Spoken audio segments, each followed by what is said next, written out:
पश्चिमी उत्तर प्रदेश की लोकसभा मुरादाबाद के भारतीय जनता पार्टी के प्रत्याशी कुमार सर्वेश सिंह का निधन हो गया है। वो 5 बार एमएलए और 1 बार सांसद रहे हैं।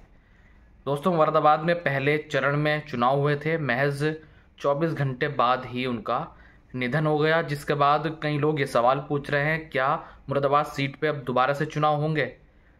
तो दोस्तों, इसका जवाब है, अगर सर्वेश सिंह जीत जाते हैं तो मुरादाबाद सीट पर फिर से चुनाव होंगे, यानी उपचुनाव होंगे। मान लीजिए सर्वेश सिंह जीत जाते हैं तो फिर प्रत्याशी जो जीता हुआ प्रत्याशी है उसका निधन हो चुका है, तो यह सीट रिक्त घोषित कर दी जाएगी। उसके बाद फिर दोबारा से नए सिरे से चुनाव होंगे। यदि सर्वेश सिंह हार जाते हैं या अपोजिशन वाला कोई व्यक्ति, कोई प्रत्याशी जीत जाता है, मान लीजिए रुचि वीरा वहाँ से प्रत्याशी हैं समाजवादी पार्टी की, वो जीत जाती हैं या कोई और जीत जाता है, सर्वेश सिंह हार जाते हैं, तो कोई चुनाव नहीं होगा।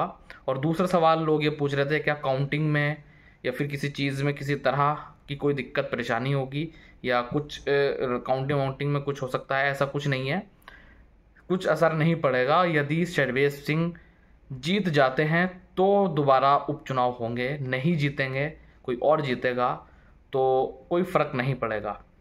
दोस्तों, सर्वेश सिंह 5 बार एमएलए रहे हैं, 1 बार सांसद रहे हैं, सीएम योगी के काफ़ी करीबी माने जाते थे और कद्दावर नेताओं में उत्तर प्रदेश के उनका शुमार होता था। उनके निधन के बाद पीएम नरेंद्र मोदी समेत रक्षा मंत्री, सीएम योगी और तमाम अपोजिशन के जो लीडर हैं उन्होंने भी दुख व्यक्त किया है और तमाम चीज़ें जो हैं वो सर्वेश सिंह के लिए, उनकी आत्मा को शांति के लिए बोली है। दोस्तों, कब कब और किन परिस्थितियों में उपचुनाव होते हैं ये भी हम जान लेते हैं। यदि कोई सीटिंग एमपी एमएलए अपने 5 साल के कार्यकाल से पहले इस्तीफा दे देता है और वो सीट खाली हो जाती है, तो उसके लिए भी फिर उस सीट को भरने के लिए उपचुनाव कराए जाते हैं। यदि कोई सीटिंग एमपी एमएलए की मृत्यु हो जाती है, उसके लिए उस सीट को भरने के लिए उन परिस्थितियों में उपचुनाव कराए जाते हैं। और यदि कोई एमएलए एमपी का चुनाव लड़ता है और वो एमपी जीत जाता है, तो फिर अपनी सीट, क्योंकि ये भारतीय संविधान में ये रूल है कि आप एक ही संवैधानिक पद पर रह सकते हैं, तो ज़्यादातर एमएलए जब एमपी बन जाते हैं तो वो एमएलए वाली सीट छोड़ जाते हैं।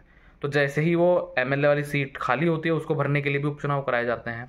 और यदि आपके ऊपर किसी एमपी एमएलए के ऊपर आपराधिक मामले हैं और उनके ऊपर वो आपराधिक मामले सिद्ध हो जाते हैं, उनको सज़ा हो जाती है, जिस तरीके से भारतीय संविधान में प्रावधान है कि यदि आपको 2 साल से ज़्यादा की सज़ा होगी तो आपकी सदस्यता रद्द हो जाएगी।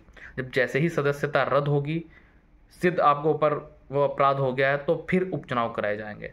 और सबसे बड़ा एग्जाम्पल आपके सामने मुरादाबाद वाला है।